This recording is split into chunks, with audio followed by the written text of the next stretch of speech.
Hello, everybody, and welcome to Season 2, Episode 4 of Rift Happens. I'm Justin, aka Nishama, and I'm flying solo today. I am the only host for Rift Happens. So on that note, we are opening up an all call. So anybody within the Coach Rivals community that is maybe passionate about this and wants to join in and try their hand at co-hosting, please let me know. You'd be definitely welcome. I would love to have you on board, give you some training, and kind of put you through the ropes and see how you would do. You don't have to have extensive, crazy knowledge of League of Legends. A lot of it is informal conversation, and it's a whole lot of fun. So that being said, please let me know. But you are stuck with just me today. But we're going to make it happen, and we're going to have just as much information today on this episode as we have had in every other episode so far this season. So, without further ado, the usual spiel. Rift Happens is a product of Coach Rivals. We are a community of current and former high school and collegiate esports coaches and directors. There's a lot of ands in there, but we're just all coming together for the betterment of scholastic esports, and this is a product of Coach Rivals. For more information about Coach Rivals, check us out at coachrivals.gg. We have an exciting episode today. A brand new League of Legends patch just dropped today, patch 12.3, so we're going to be covering that, as well as some listener responses and some really exciting news about the brand new champion that is coming to League of Legends. Renata Galask, I believe, is the pronunciation on that last name. But without further ado, let's just go ahead and get into what we're covering today. Season 2, Episode 4. I'm excited. Let's get straight into it. First off, we're looking at patch 12.3. So this is the one-pager graphic that was released talking about all the changes that were made. A lot of nerfs on this patch, just a couple of buffs, but we have 3 adjustments that we'll talk about. Ahri is getting a lot of attention this patch, so we'll talk about the update there. And there are some big changes to fighter itemization. So not only are we going to look at what those changes are, but we're going to talk about Riot's rationale behind those balance changes there and what they're trying to go for. Admittedly, it is a huge change. So as we get to it, we'll talk about their rationale and what they said about it as we dive into those changes right after. So Ahri changes. Let's talk about these first and foremost. Riot said this: Ahri's unique identity as a highly mobile mage assassin has eroded over the years. Instead of being a flighty terror dashing across a team fight, she's limited to a single attempt at an exciting play with her R, her ultimate, then fishing with her E, that's her charm, from safety for the rest of the fight. To address this, we're refreshing her passive to offer a partial ultimate reset upon takedowns, so a well-played Ahri can capitalize on favorable situations to hunt down the entire enemy team. Emphasis on entire is all mine. We've also redistributed her abilities' mana cost and early damage so each spell feels rewarding, and to balance things out, we're slightly nerfing her burst damage and defensive stats. So this is really cool because Ahri has been described as a highly mobile mage assassin, as we see here in the paragraph from Riot, but she did not really meet that identity. It was more just a singular assassin. You single target assassin, and then that's it. You kind of dash around with your R, and R was really used as repositioning. Reposition her R, tag somebody with her charm, you kill that one person, and okay, that's great. That's it. There wasn't a whole lot of mobility after that. In fact, looking at Ahri's kit, her ultimate really is her only mobility. Q is a skill shot, E is a skill shot, and W is not. It just gives her the Foxfire kind of around her, and then it targets some of the enemies around her. So it's really cool that they're looking to retool her a little bit to give her some more mobility. But there was some other changes there that they didn't really mention in that big paragraph, and I do want to talk about those as we get into it. So her passive is changed slightly. Ahri's passive previously was damaging 9 enemies with any of her abilities would give her a piece of essence. That has now been updated. Now it's killing minions or monsters grants Ahri an essence fragment. When she obtains 9 essence fragments, she consumes them to heal. When she scores a takedown against an enemy champion within 3 seconds of damaging them, she also heals. It says she feasts upon their essence. So really cool stuff upon takedown. So she's, again, rewarded more for those takedowns, healing, and they're, again, allowing her or encouraging her to stay in the fight after participating in a takedown. So I feel like that's really cool. Her Q, the damage was just adjusted, as well as the mana cost. Mana cost has gone up at later levels in the game, but it's cheaper at level 1 for her Q. And the damage is, looks like it's just the AP scaling that's been changed. So more AP scaling on her Q, but the base scaling for ability is basically staying the same. So not a lot of changes there with the Q. Her W, the Foxfire, those are the ones that kind of auto-target abilities, auto-target enemies that are near her. They updated the missile targeting and last hitting logic, it says. The move speed duration that she gets after activating her W has gone up to 2 seconds. The flames last for a shorter amount of time, encouraging her to not just pop it and sit on them. She pops the Foxfire, and then she should be getting closer to enemies. She has 2 seconds to use the flames, and the mana costs go down as well. So some really cool changes there. Probably one of the bigger changes for her, I think, that kind of was not part of that big paragraph where they talked about everything they wanted to do with her. They did not talk about her E. Her Charm is an iconic ability for Ahri. It's one of the things that gives her, it's just insane pick potential. What they did is they did increase the damage scaling, not only the AP scaling, but also the base damage across all levels of the ability. They lowered the mana cost, but to kind of, I guess, compensate for that, to not make it too crazy overpowered, the E, when she would hit somebody with her charm, she would always do bonus damage to that enemy that she hit with the charm. So it amplified her damage on that one particular champion that she hit with her charm. That part of her E is no longer there. So she does not get bonus damage to enemies that are hit by a charm. The charm itself does do more damage, though. So we'll see over time if that ends up being enough of a compensation for her. But as it stands right now, that's kind of where it's at. They may retool it a little bit later on, make some adjustments, but that's where we're at. Spirit Rush, her ultimate. So if you're not familiar with Ahri's ultimate, when she cast her ultimate, it would immediately dash, and then she would get, I believe, 2 more charges of that dash. So she could dash up to 2 more times within the next 10 seconds.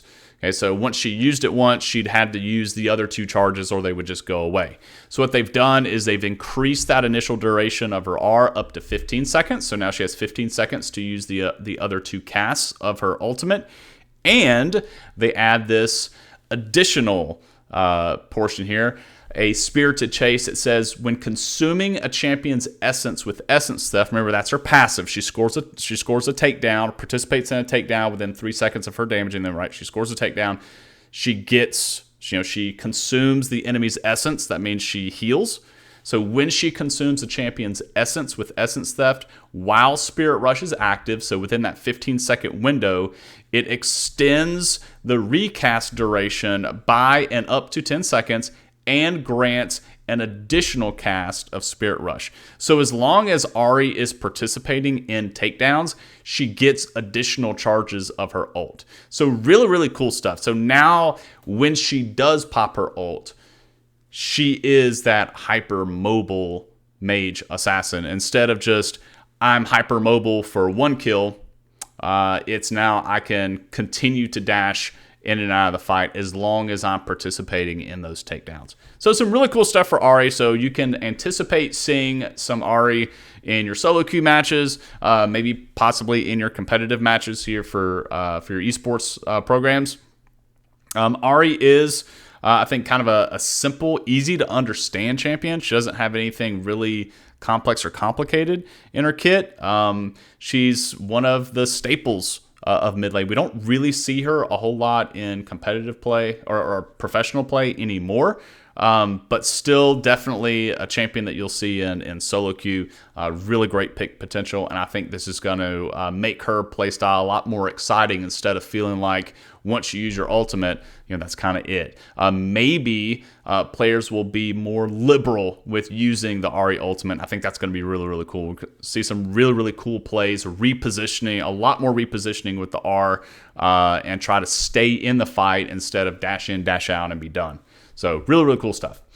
Beyond that, Vel'Koz got him a visual effects update. I played a match right before Rift Happens went live today, and I was against a Vel'Koz in the mid lane. I did beat him, by the way. I played Old Man Zillion, but I did win, for anybody that cares.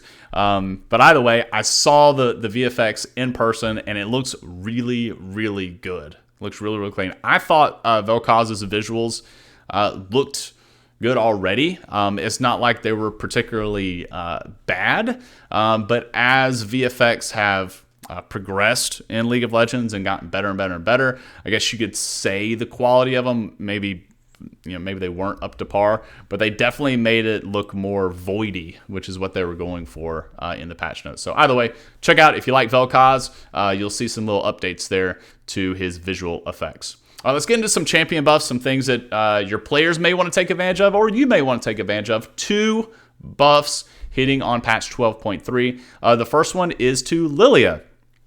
Her sleep duration on her ultimate has increased at the early ranks, so at level 1. I believe, I can try to guess the numbers and I'll guess wrong, so I'm not going to try to do that. But basically, her ultimate is more impactful at level 6. When she hits level 6, she puts 1 point in her ultimate. It's going to be a lot more potent now. That sleep duration has been increased at early ranks. So Lilia lovers are going to really like that change. And then next, Quinn. Now, Quinn, you may not see very much. We definitely don't see Quinn a lot in professional play, but I think Quinn is a fantastic champion to learn in the top lane to encourage roaming, because her ultimate, when she pops that, it gives her increased move speed, and it's great for her to roam from that top lane around to mid lane, maybe even to bot lane, or invade with their jungle teammate to do some counter jungling. Either way, really, really cool plays can be made with Quinn. She really abuses melee top laners. Really a terror to play into as a melee top laner playing into Quinn. But she got some buffs. She gets attack speed when she procs her W passive. So that attack speed has been increased, and the damage on her ultimate has increased. And with the fighter item changes coming to top lane, it's possible this, alongside those changes, maybe we're going to see some more Quinn in the top lane, possibly see him in your matches with your students. Moving on to nerfs. A lot of nerfs this patch. Seems like Riot was very liberal with the nerf hammer. Zeri has some nerfs coming through. Movement speed was lowered. Her basic attack damage was lowered. And her ultimate does less damage now, the base damage, but the chain lightning from her ultimate can now crit. So it wasn't a total nerf. That second part's kind of an adjustment, but I would say overall, it definitely was a nerf to Zeri. Senna recently buffed, right, with the slow from her Q. She is an absolute terror right now, not only in bot lane, but also in support, just doing really, really well. Her minion soul drop rate has decreased for when she is actually farming. And it was a pretty substantial decrease, if I remember correctly. They dropped it from like 10%, I think, down to 2.7.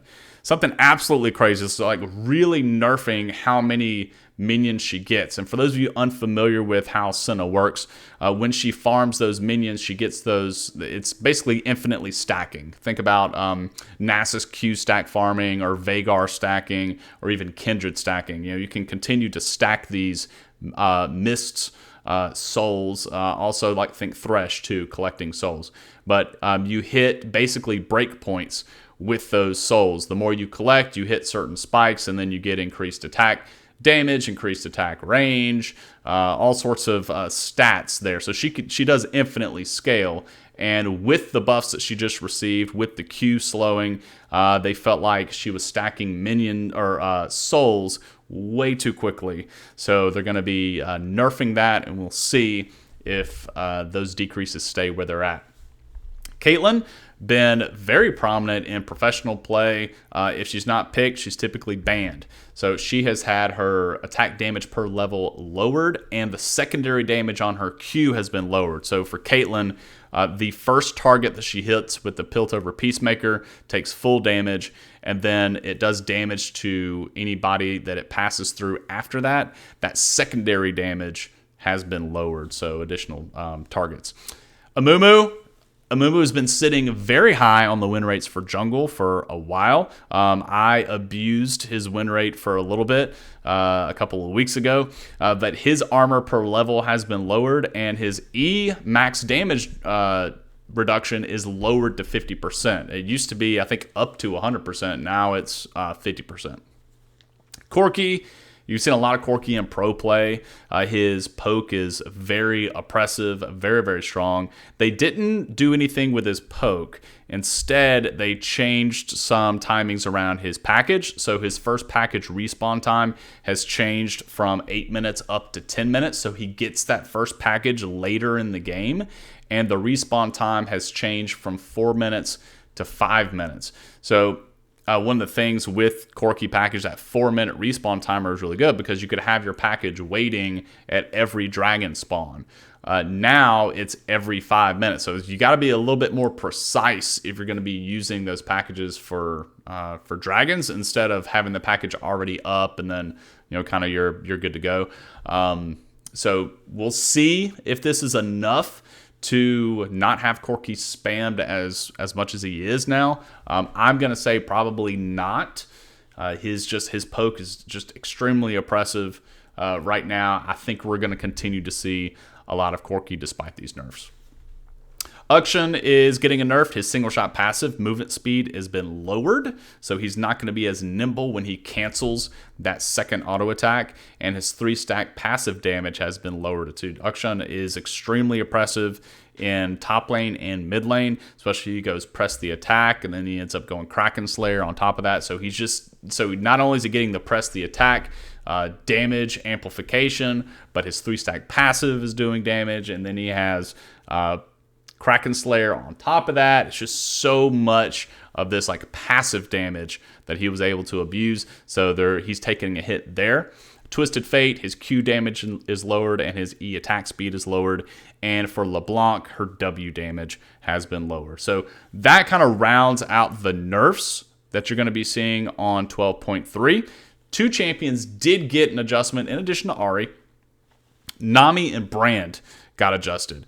Nami her passive movement speed has been increased, but it's set to decay. So instead of getting a flat movement speed increase when she hits an ally with an ability, instead it's an increased movement speed, but it decays after that. So they are going to move more quickly at the outset of being touched by one of her abilities, and then they'll slow as they go through, and her E damage has been lowered.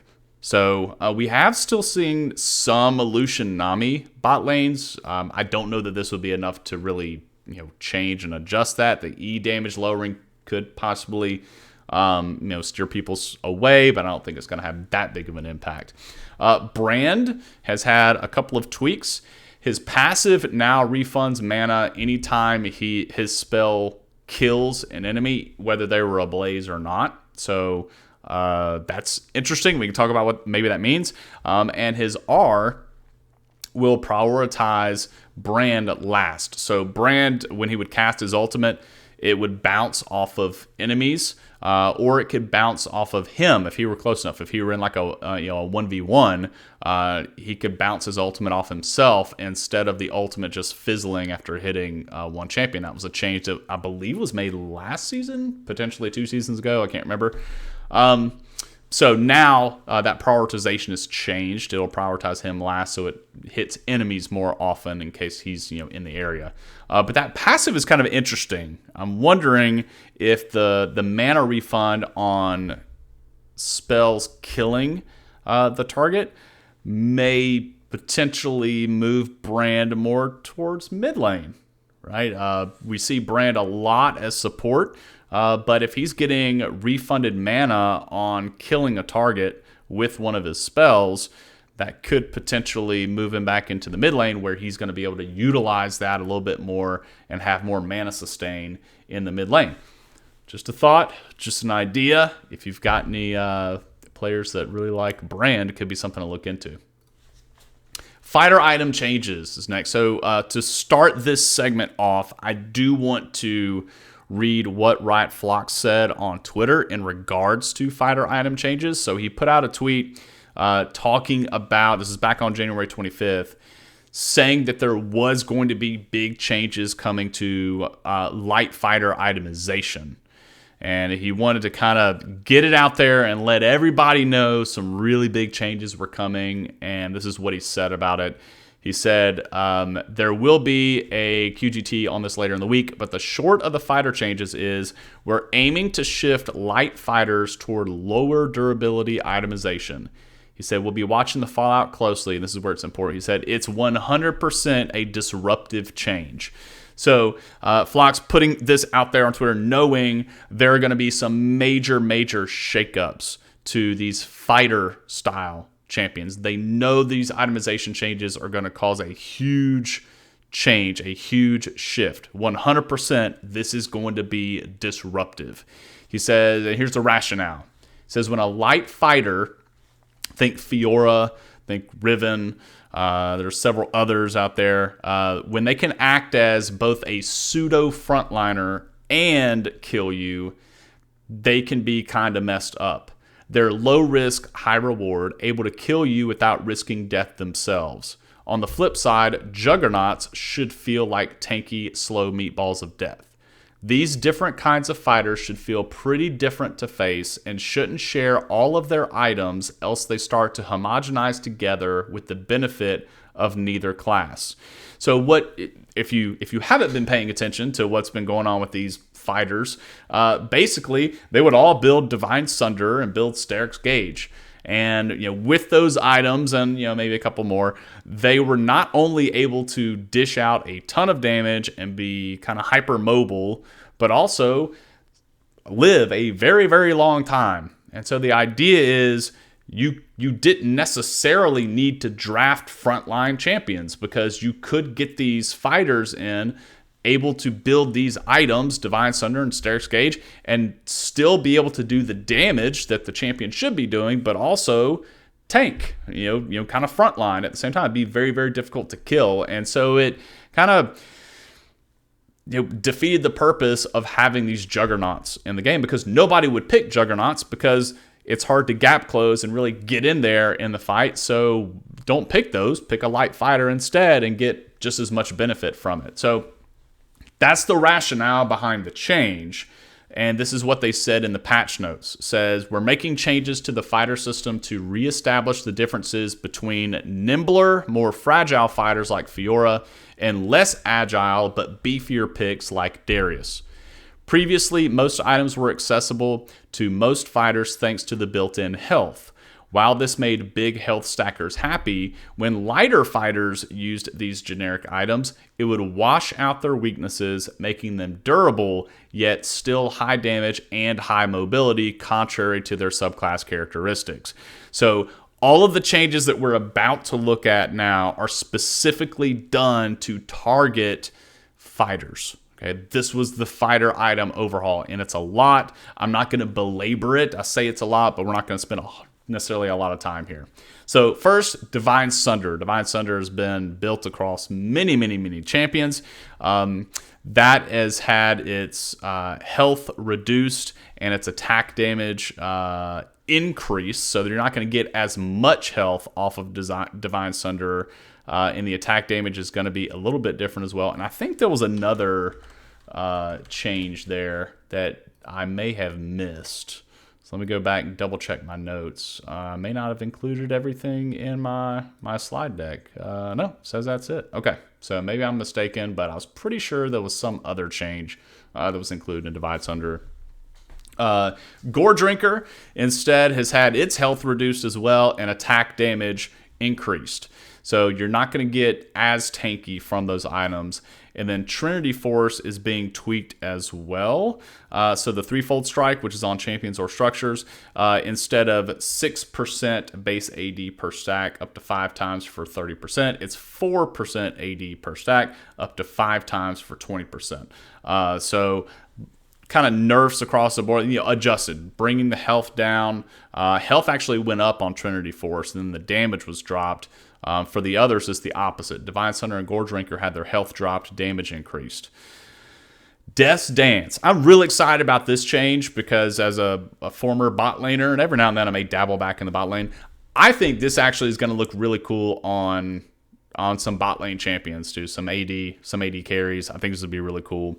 But Death's Dance has had its total cost increased, and its passive, which is Ignore Pain, has been changed.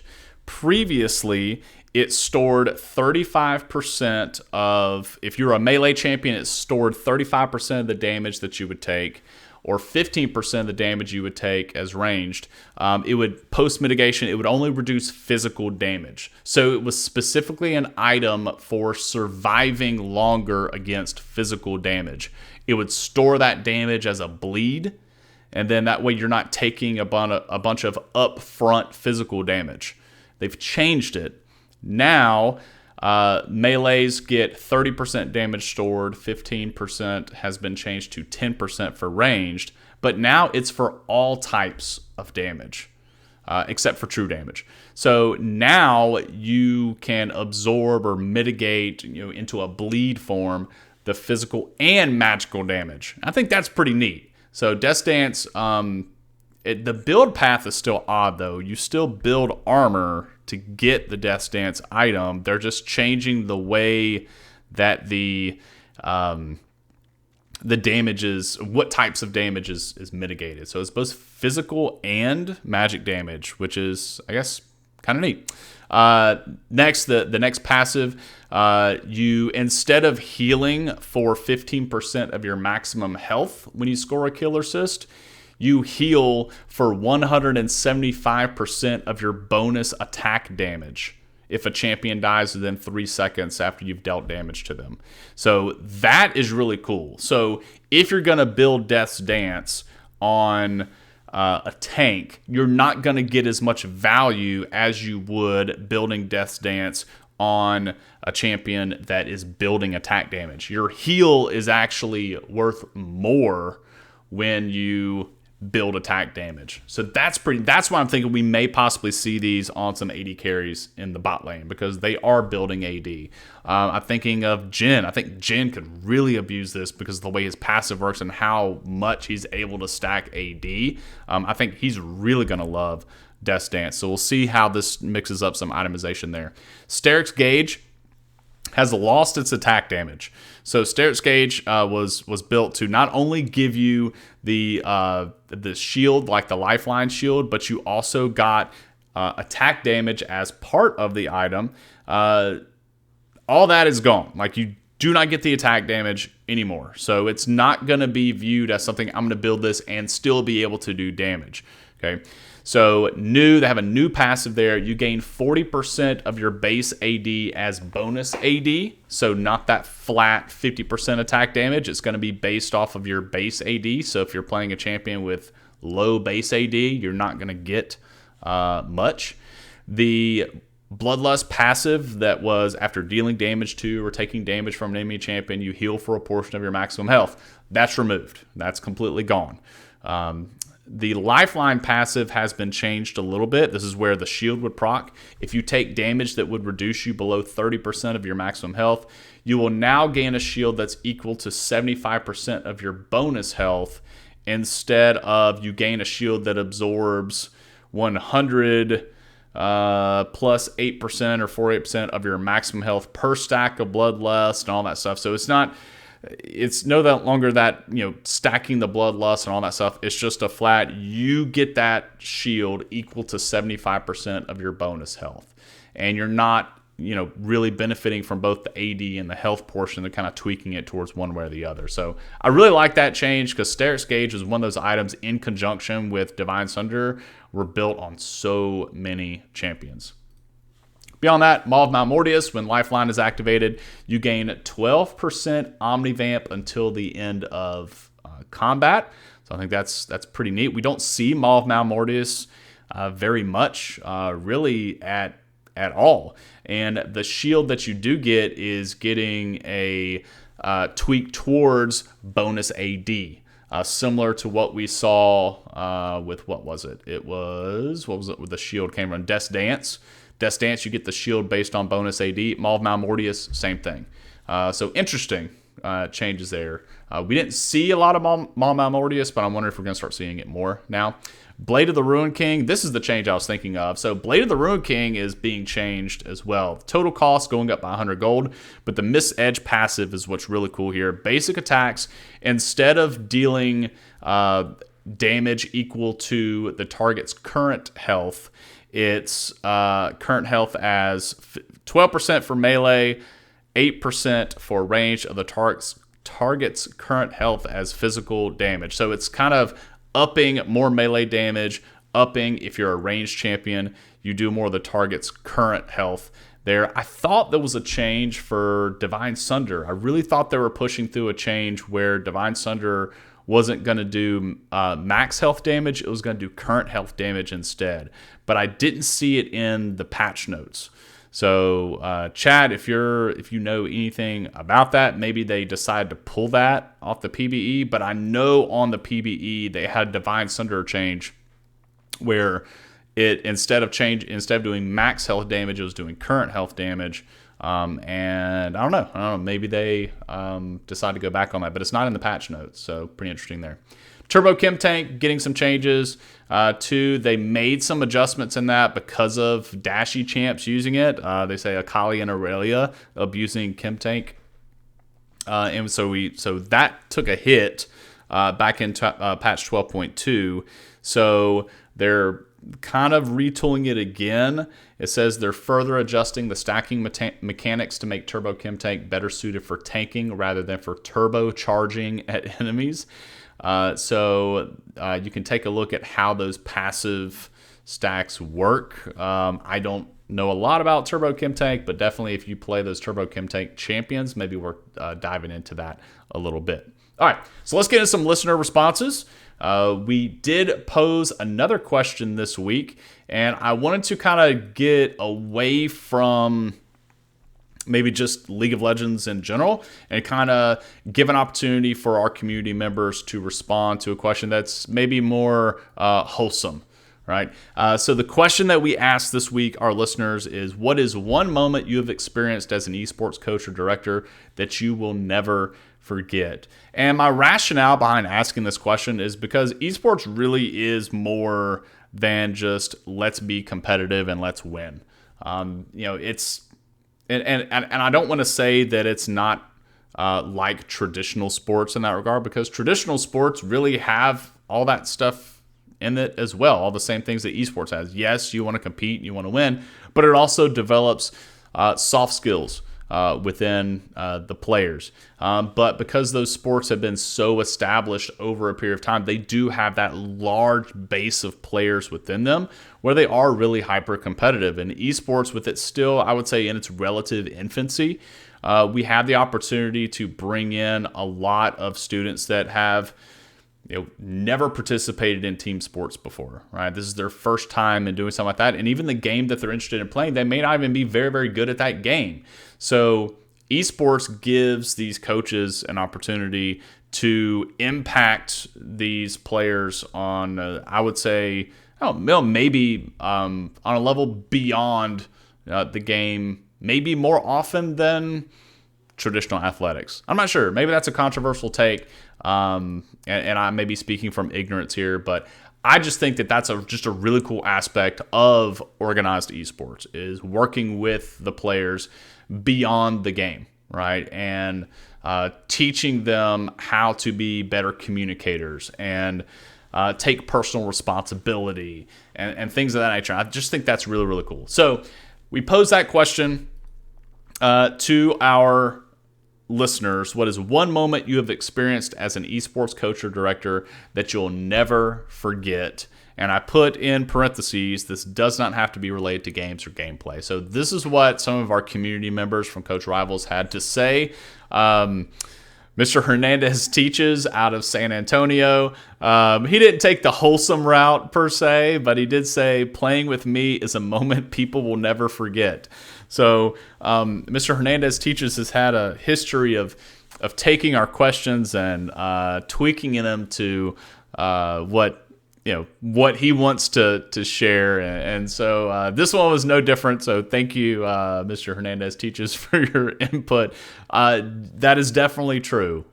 Playing a game with Mr. Hernandez teaches definitely is a moment that people will never forget. I know I'll never forget, playing with you.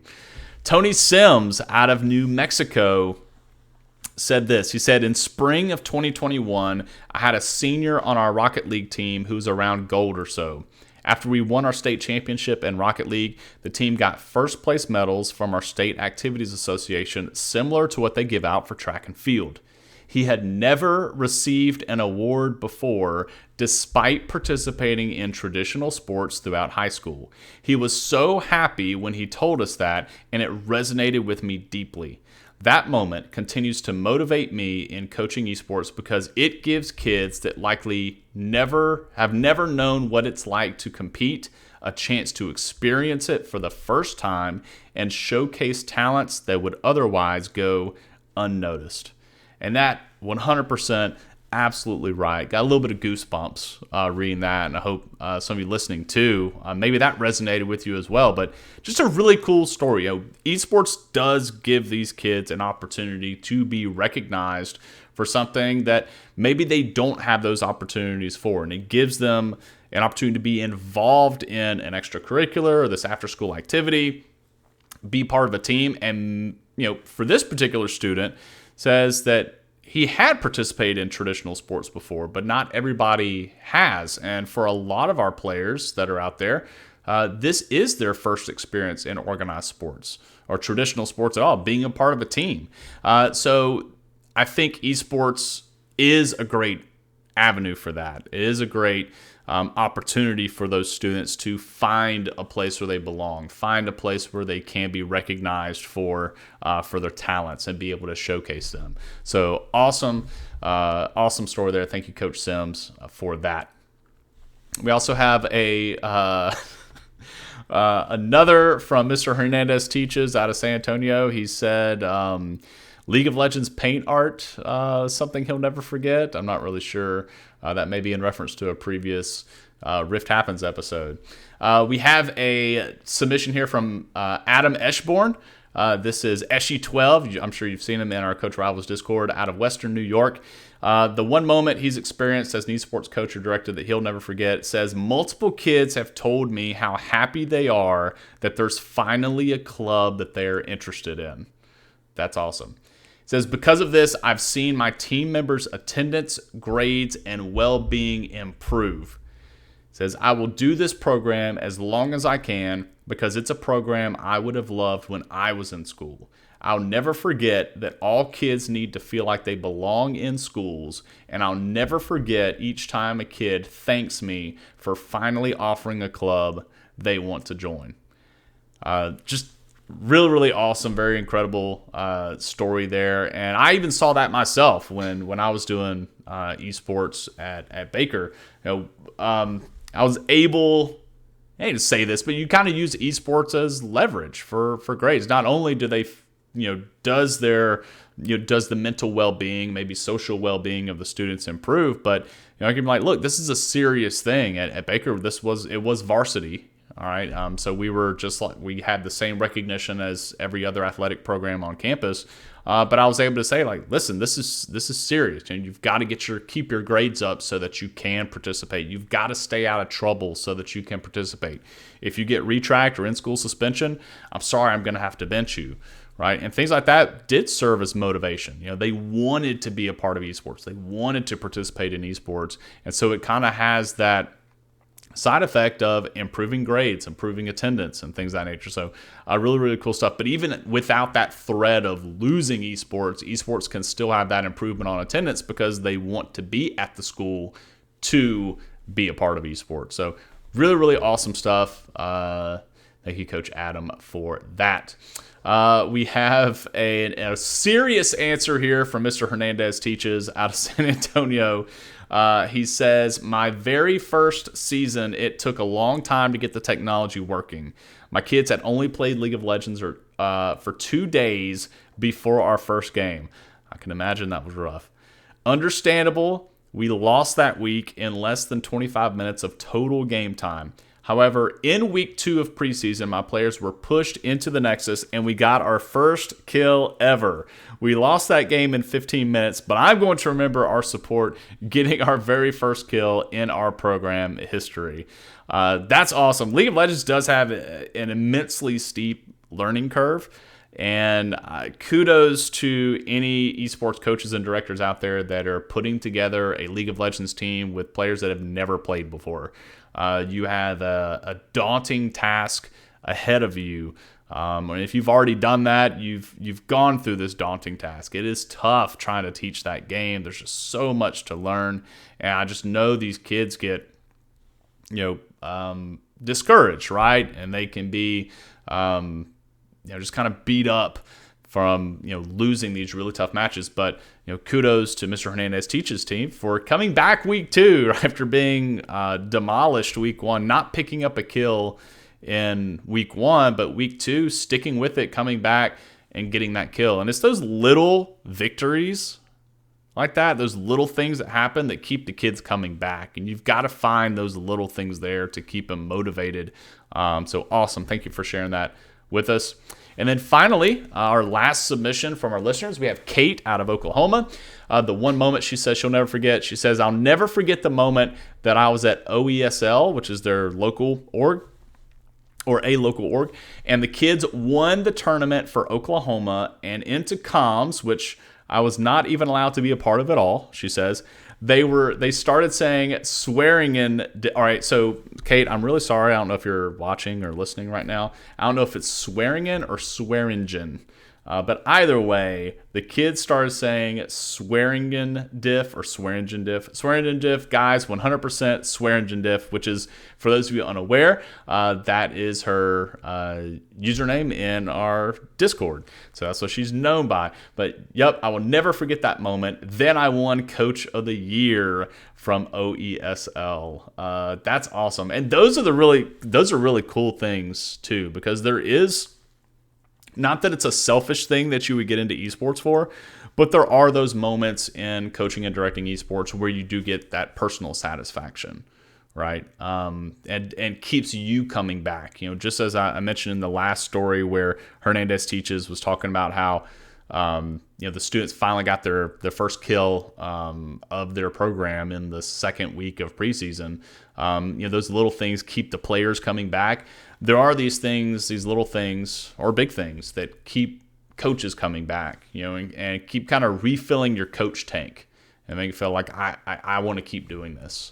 This is why. And those little things like that, when you get recognized by the players and the players show their appreciation for you, is just a really, really cool moment. And I spent 13 years as a high school teacher, and teenagers are a tough crowd, right? Teenagers sometimes have a really hard time showing their feelings and showing appreciation and things of that nature. But this story is really cool because you made a connection with those players and those teens, and they felt comfortable enough bragging on you, right, and showing their appreciation for you. So that's really, really awesome and very encouraging to hear. So thank you, Kate, for sharing that with us. Awesome. So that is it for our listener responses. We'll have a brand new question posted in the Discord I usually post those on Mondays in preparation for these going live on Wednesdays. So be sure to check out the Rift Happens channel in the Coach Rivals Discord. I'll have a brand new listener responses question or listener response form for you to fill out. Let's get into the very last segment of the podcast this week, and that is the brand new champion that was first teased a little bit last week, and now we have the full-blown reveal. So this is Renata Galask, a brand new champion, intended to be a support, but as you start to look at her kit, she's going to be very disruptive in that bot lane, in that support role. Surely people are going to love some of the new mechanics. They're already theorizing what we can do with some of her kit. Before we get into the abilities, I do think it's worth noting the difference in this champion design compared to what's come out recently from Riot for League of Legends champions.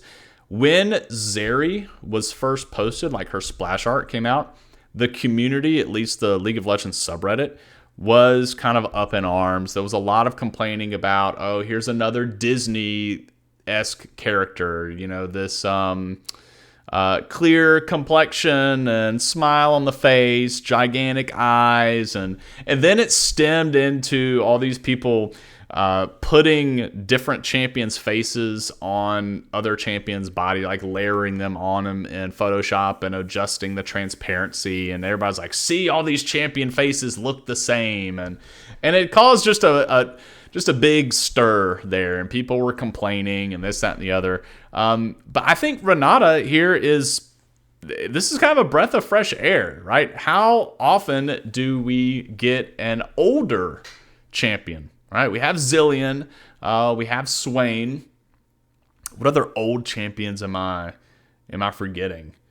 I'm sure there's another one in there, but Renata is older, right? We don't have this young, spry new champion dropping onto the Rift. She's an older woman, and I believe not only does she have the white streak in her hair, but I believe in the splash art, and I saw this on the League of Legends subreddit, they were talking about you can visibly see wrinkles on her face.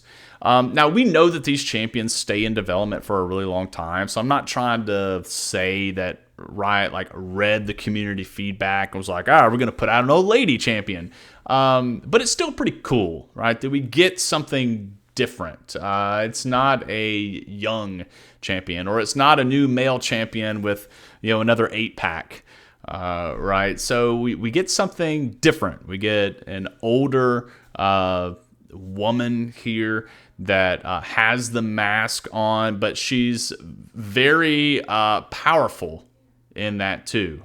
She is the Baroness, which is really, really cool. So let's get into her abilities a little bit and talk about some possibilities here. Her passive is called Leverage, and this is what it reads. It says, Renata Galask's basic attacks mark her enemies and deal bonus damage. Damage from Renata's allies consumes the mark, dealing additional damage. So think of this similar to Kallista's, I think it's her W passive. So when she auto attacks an enemy, it puts a little mark above them, and then a teammate can consume it. Very similar to Leona's passive, except Leona's passive is when she uses an ability on a champion and marks them, I believe, with sunlight, and then a teammate can proc that sunlight damage with an auto attack. So this is, an ability here. Her passive is trying to push her into that support role, because you're not really fully taking advantage of her passive unless you have a teammate nearby that's going to capitalize on your basic attacks marking the enemies. So I feel like that's kind of the purpose of this passive, to help her kit, at least something in her kit, be completely useless unless, for laning phase at least, unless you're in that bot lane as a support role. So either way, her Q is called Handshake. It says Renata sends out a missile from her robotic arm that roots the first enemy hit. She can reactivate the ability to throw the enemy in a target direction, damaging enemies hit and stunning them if the thrown target is a champion. So this is a two-part ability, a two-part Q.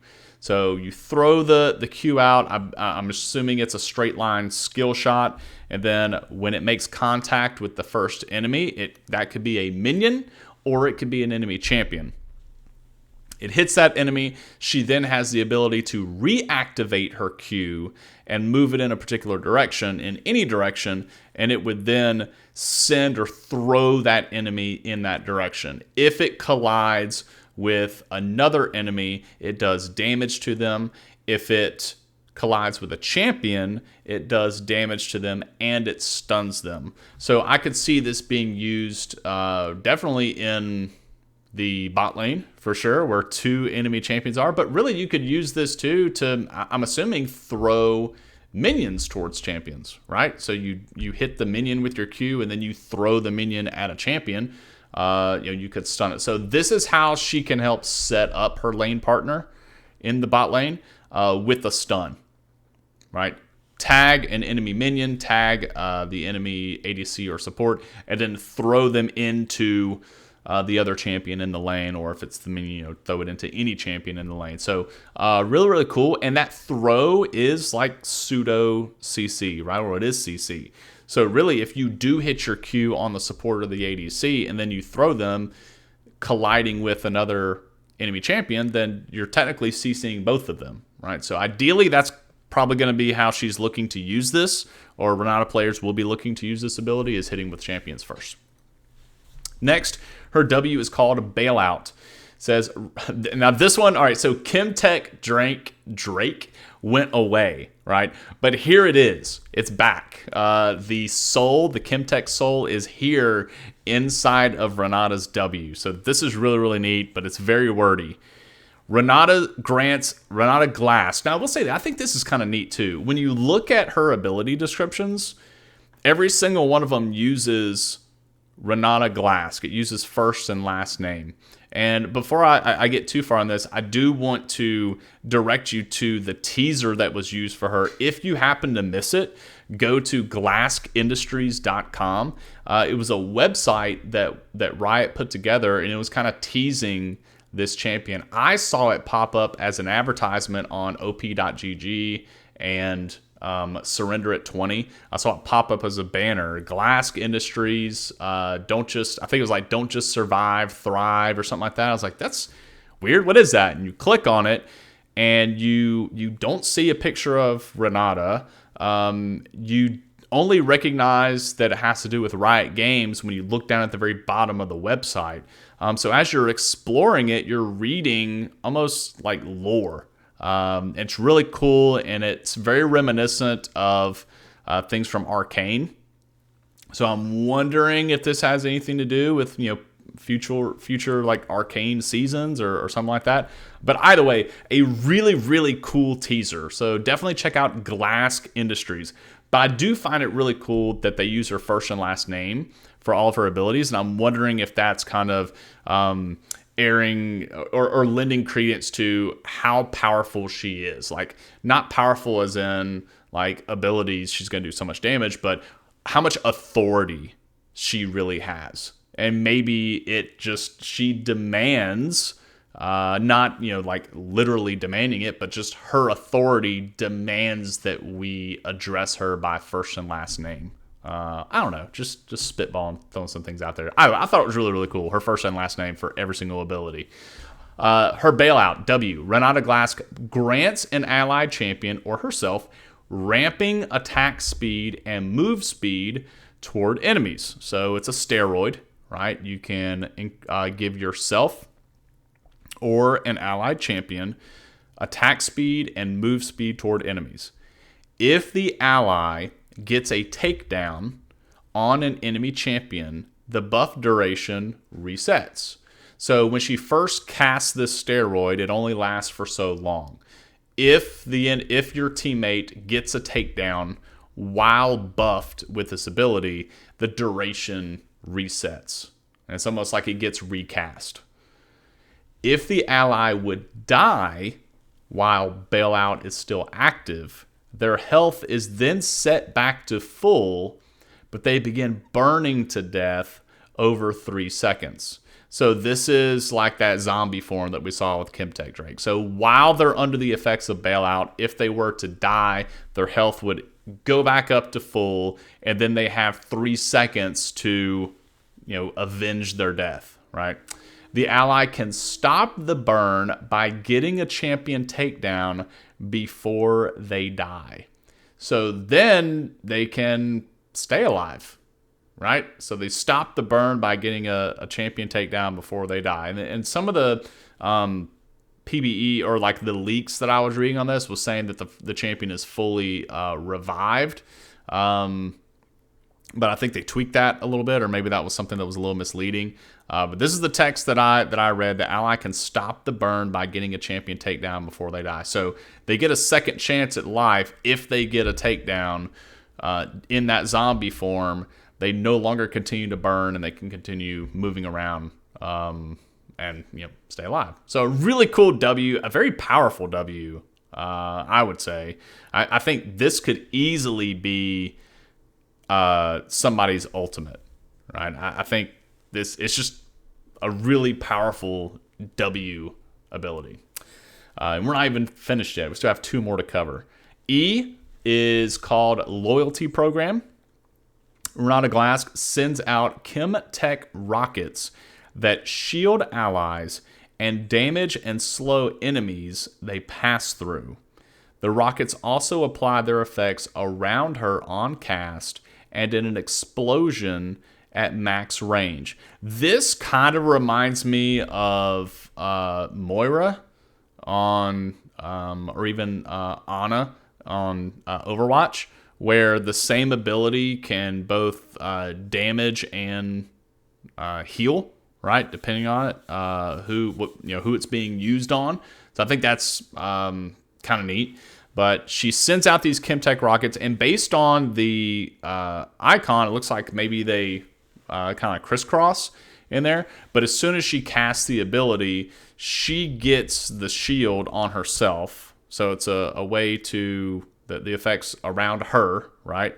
And then they explode when the rockets hit max range. So any enemies they pass through, they do damage and slowing. Any allies they pass through, they shield.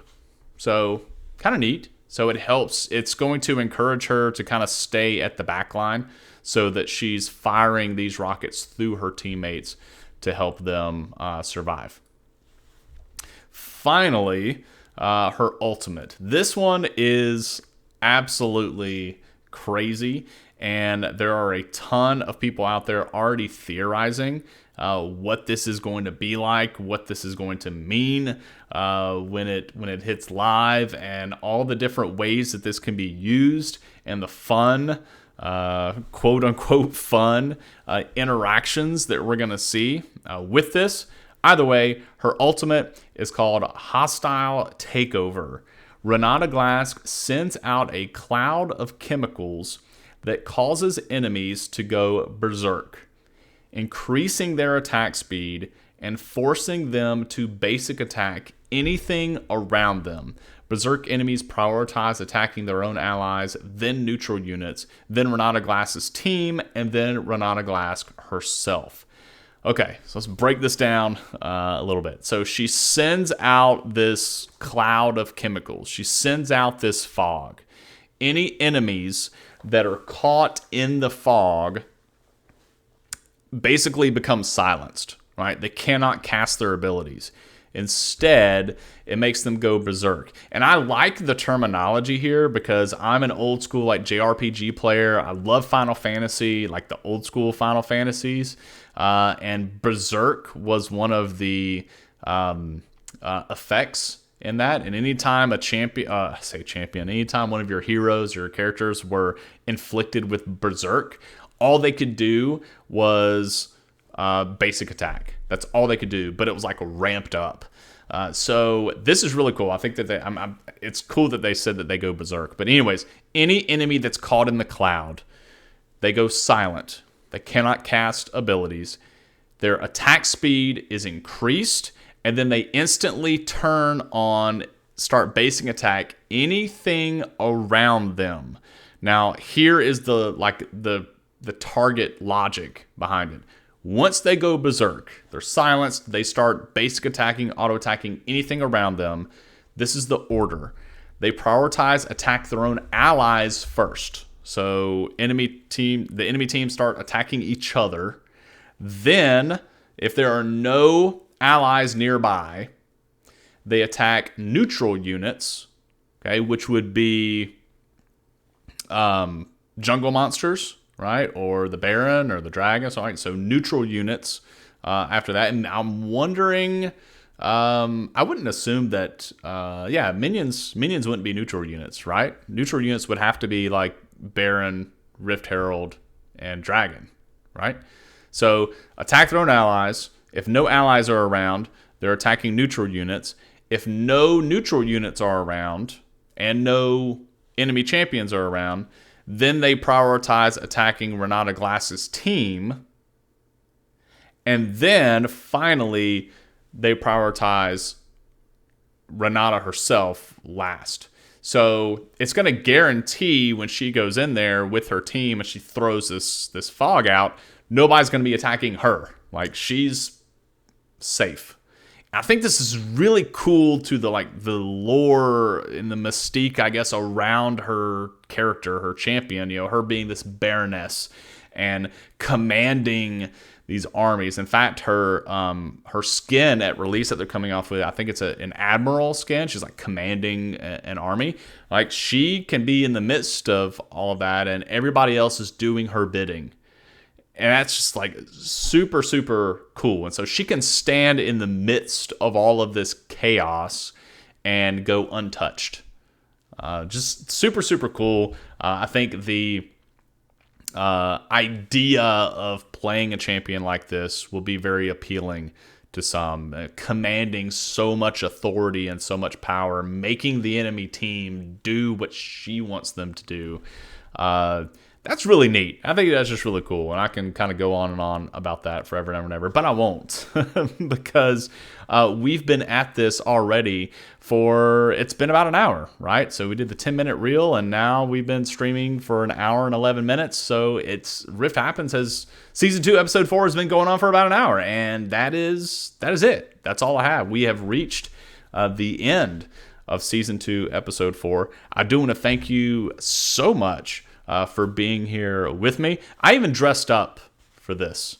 I'm looking pretty dapper for those of you that be able to watch this live or even maybe go back and watch the VOD later on Twitch. If you're listening to us on your favorite podcast provider, I'm sorry you're missing out. I am wearing a tie for this. So yeah, it's a special occasion, just doing the single host job. So whatever, here we are. But thank you so much for being here. Next week, we will be back on Wednesday, and hopefully I will have some co-hosts joining me. Maybe it's you. Maybe you will be the next Rift Happens co-host. I would love to have you on board, so please reach out to me and tell me what you're interested in doing. Like, we're going to talk League of Legends. I think next week we're possibly going to be talking about scouting, right? And how we maybe, like, my method, what I tend to do, and I'm not saying that I'm perfect and my method is the best, but just giving some ideas out there. And any of my co-hosts that are on get to share what they do for scouting and how they prepare their team for playing another team when they can kind of look at scouting reports and who do they ban? How do you determine what to ban and who to ban? And that could, it's not necessarily there's one right answer over all others, but we'll just give you some ideas, especially for coaches that may feel like they're a little lost in that regard and they want to be able to help their players out the best they can. So that's what we have looking at for next week, in addition to maybe some insight on Renata's playstyle. Maybe one of our co-hosts will be able to hop on the PBE and get their hands on her and see how she works on there. So either way, that is it. That is the end of Season 2, Episode 4. Thank you so much for being here with me. We will see you next Wednesday.